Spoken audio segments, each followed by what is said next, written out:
Hello, this is Michael Bruce with Tiny Frog Technologies. Today I want to talk a little bit about the concept of less is more, and how it applies to a website, which is actually really important because most companies when they're creating their website, they have a tendency or an inclination to want to put everything in the website or as much as possible.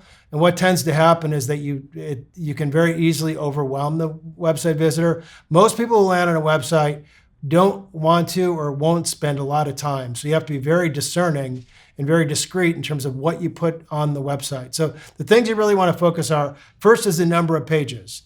There was a time where you'd go to, well, many companies would have 15, 20, 25, 30 pages with many drop downs, and it can be very overwhelming. And most people won't go through that many pages. So it's really important to have as few pages in the navigation as possible when considering putting together your sitemap and your organization of pages. So less is more definitely applies to that. Second thing is the content on the page. Most people nowadays, they don't tend to read, they tend to scan and scroll and skim. So we recommend using high-level messaging, which are like headlines, subheadlines, bullets, versus dense content like long paragraphs. Again, most people won't read that, and it will tend to overwhelm them. And if they get overwhelmed, or if they feel like there's too much, they may just leave the website. Third thing is images. It's really important to have good imagery on your website, but using it discerning, using real high quality imagery versus having images all over the place.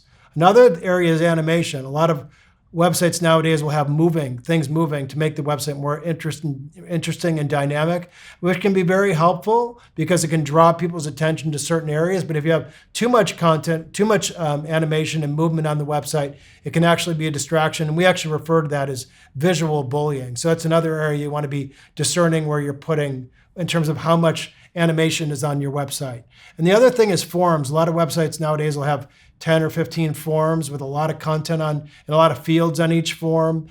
We recommend having maybe one main form and then a call to action form, and having as few fields as possible, because if someone comes to a website that has a lot of fields in the form, they may actually not fill it out. So typically just having a name, email, maybe company name, phone number, and a comment section would be more than enough for a call to action form. So definitely when you're putting together your plan for your website, consider having less on your website versus more. Thank you.